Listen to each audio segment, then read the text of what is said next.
Australia, you've been asking for cheaper electric vehicles for quite some time, and now there's not one but three competitors in the market with a starting price under $40,000. Those are the MG4, the BYD Dolphin, and this car, the GWM Ora. It's actually the most expensive of that trio with a starting price of $39,990. And at that price, it puts it in close contention with combustion engine competitors, cars like the Toyota Corolla and the Hyundai i30. So it's got some stiff competition, which is why we're here today to find out, is the GWM Ora a good car?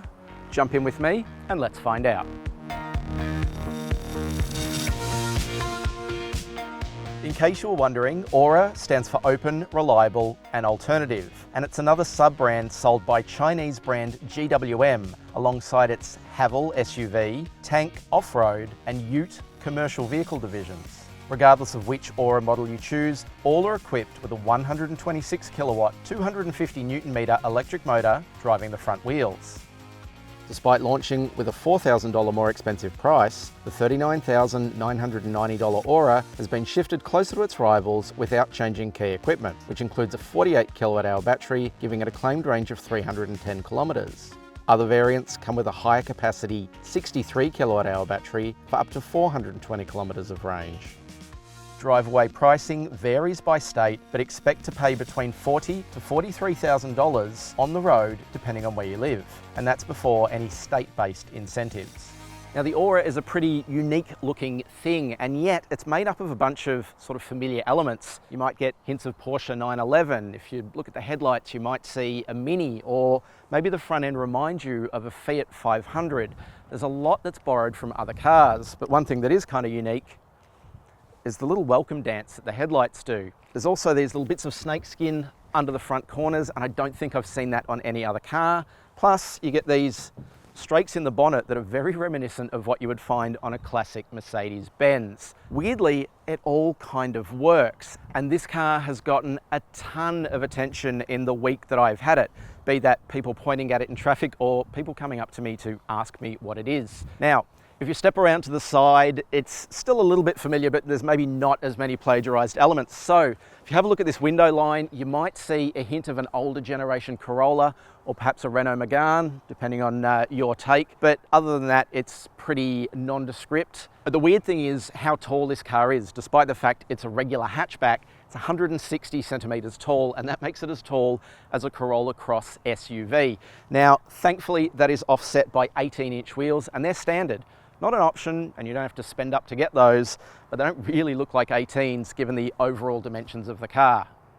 Inside the Ora, things look pretty premium at first glance, and there's a stack of equipment in here. You get things like powered seats, and you get this quilted interior trim that's made up of faux leather and suede.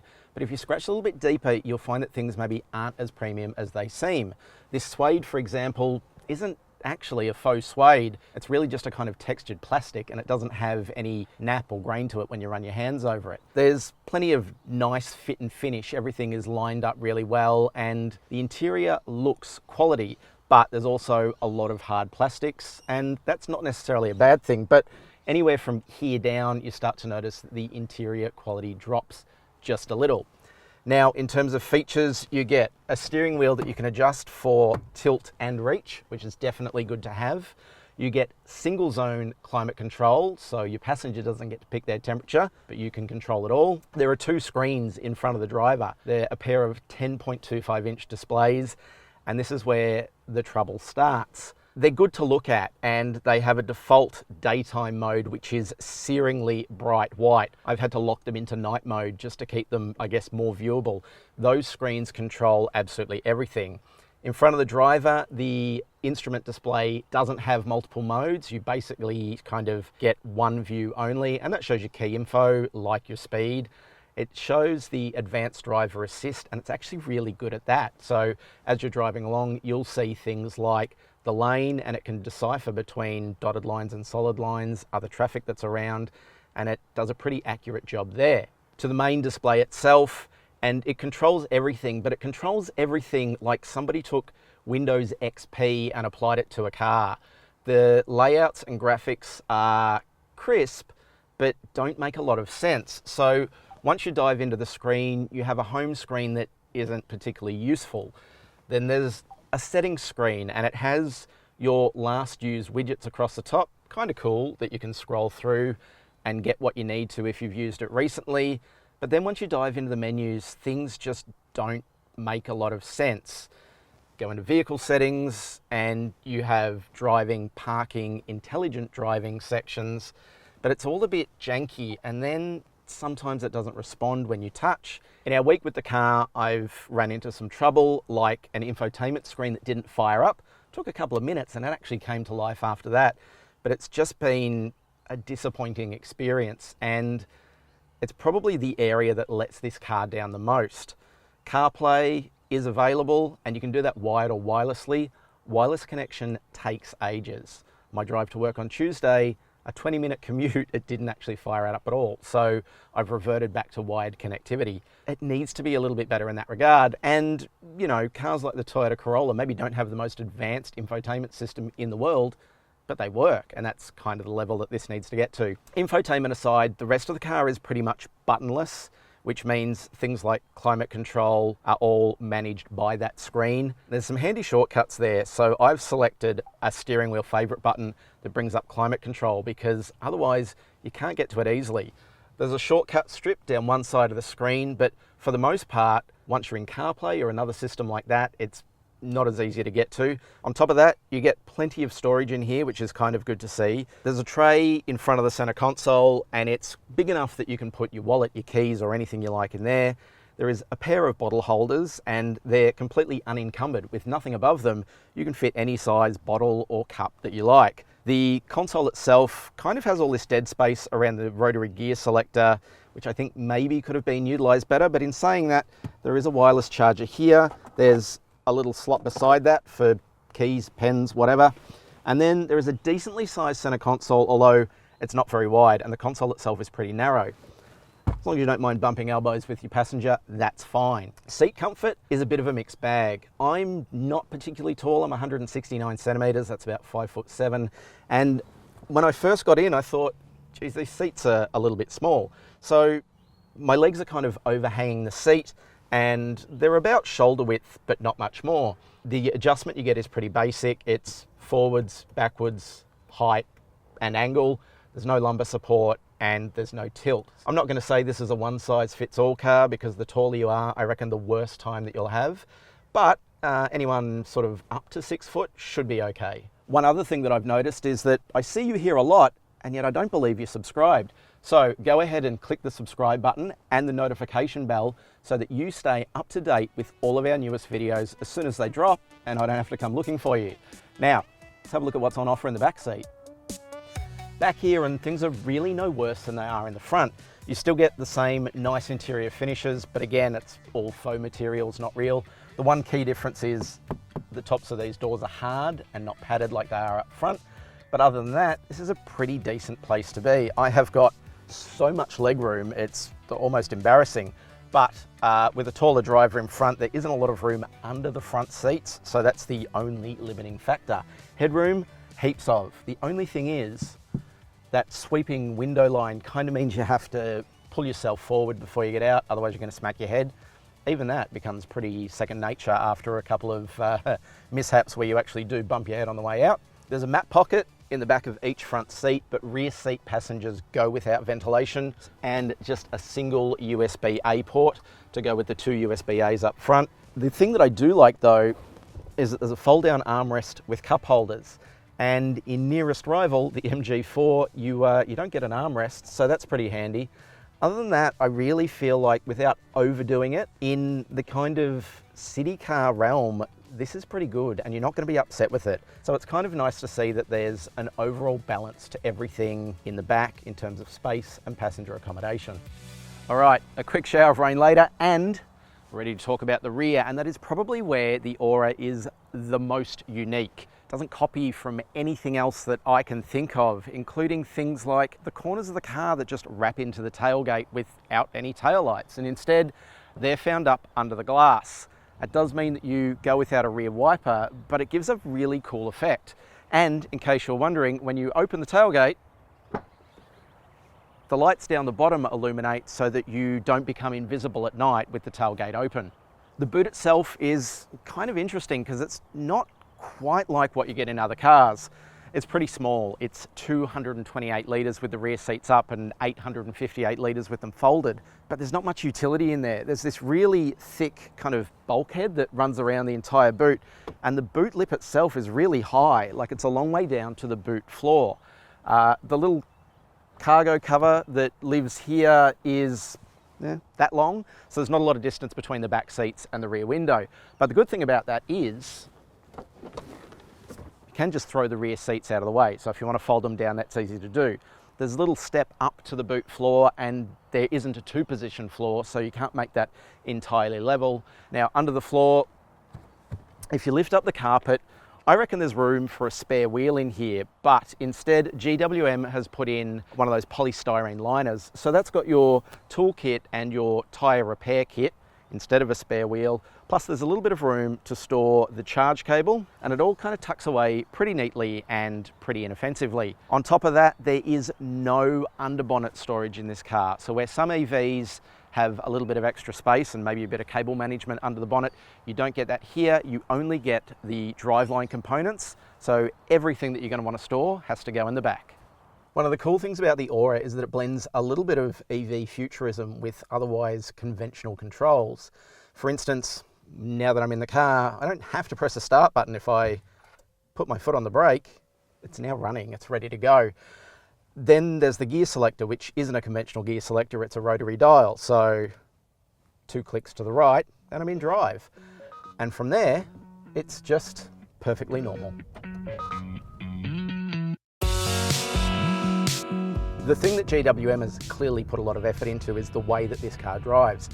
Earlier GWM cars didn't always impress. Cars like the Jolion and their Ute had quirks with either the drivetrain or the way that they rode, and that isn't the case here. It's actually really comfortable, it's quite supple, it's good over bumps, and the sound deadening and everything like that is actually pretty respectable.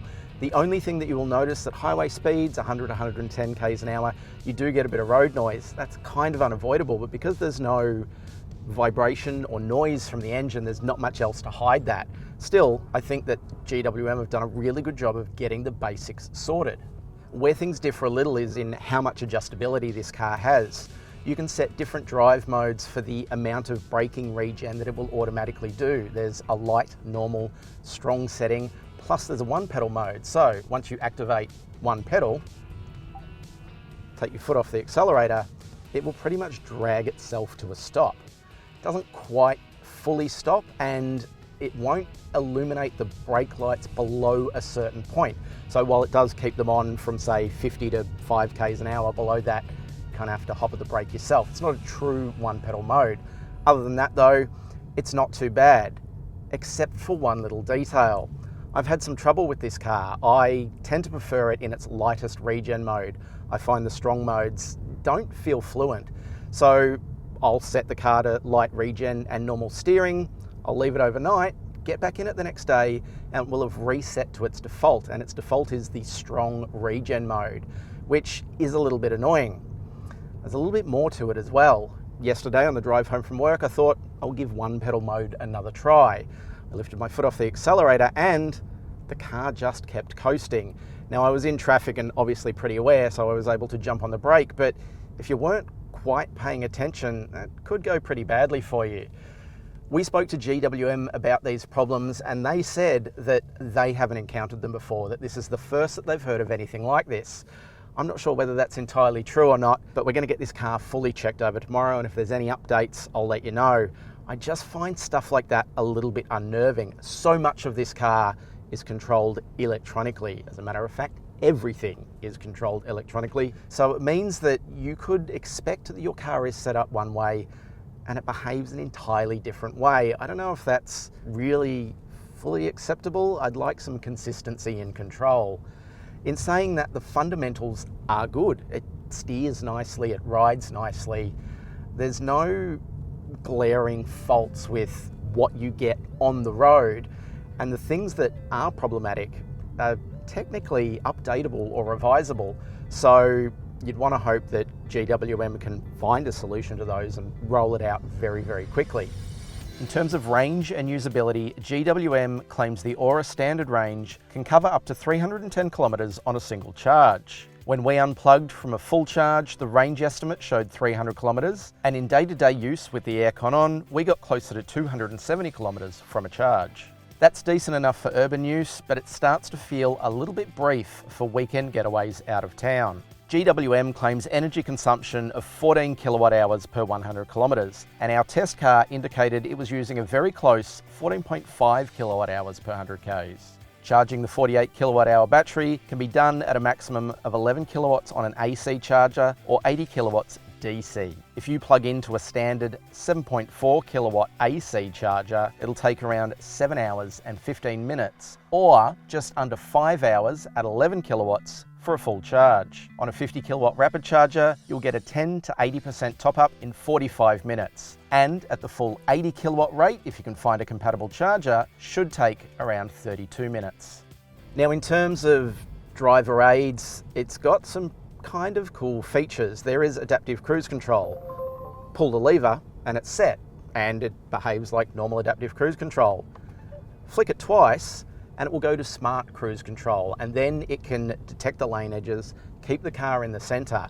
It's not full self-driving, and it doesn't entirely take the onus off the driver. You actually still have to grab the wheel and pay attention to what it does, but it's a little extra assistance, I guess, for if your concentration lapses or if something else maybe pulls your eyes from the road.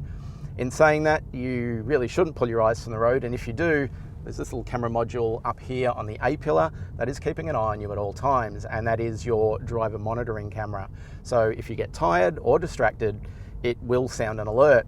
Earlier versions of those kinds of systems can be a little bit too touchy and a little bit too annoying. I've got to say that this one hasn't actually chimed in much at all. It's been pretty well behaved and hasn't sort of flared false alerts for me not paying attention. Maybe it's just because I'm really good at paying attention. There's only been a couple of times that the driver assist has kind of pulled the wheel a little bit clumsily to keep me in my lane, and I found that it's been a very, very long way away from the lane markings when it does that. But it's been rare, and obviously whatever it's detecting is perhaps a little bit different to what I'm detecting, so I guess it's erring on the side of caution. It hasn't done much in the way of false alerts from the AEB system or things like that. So all in all, this is a really nice little car to drive. There's a couple of drive modes. There's an eco mode, which dulls the throttle response down even more. There's a normal mode, a sport setting, which isn't aggressively sporty really. Then there's an Eco Plus, but rather than using the drive mode buttons for that, you've got to access that through the touchscreen for some reason. The one letdown it does have though is its tyres. While it doesn't actually fight for grip of its own accord, the tyres on this car are made by a company called GITI, G-I-T-I. It's not a well-known brand, and they're not the equivalent of something like a Dunlop or a Bridgestone tyre.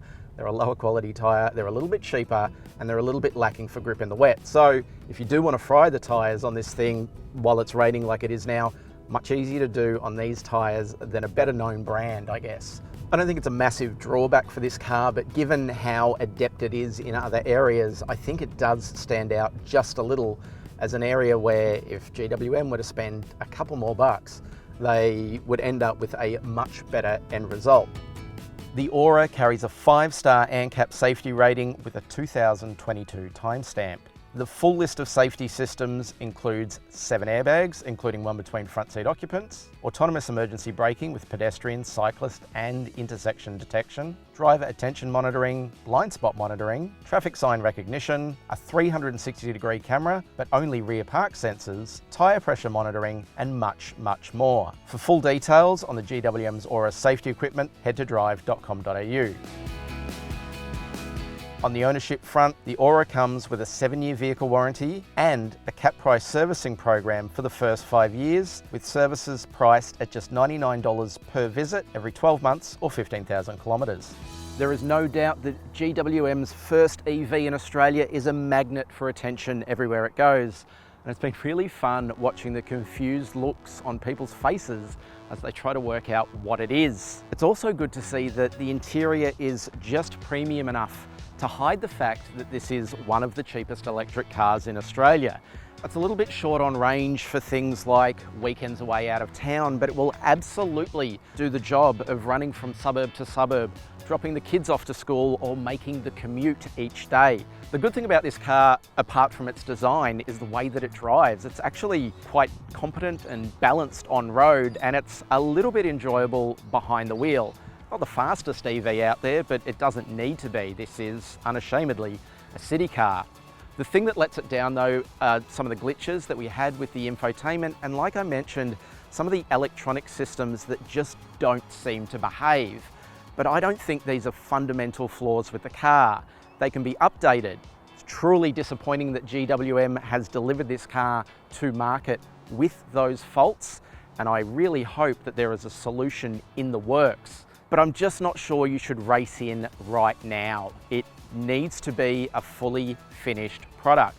And with those updates, when they arrive, I reckon it will be, making it a great pointer of what's to come in Australia in the cheap EV race. Now, I'm dying to know what you think of how the car looks, what you think of the interior, or what you think it looks like. So if you haven't, please drop us a comment below.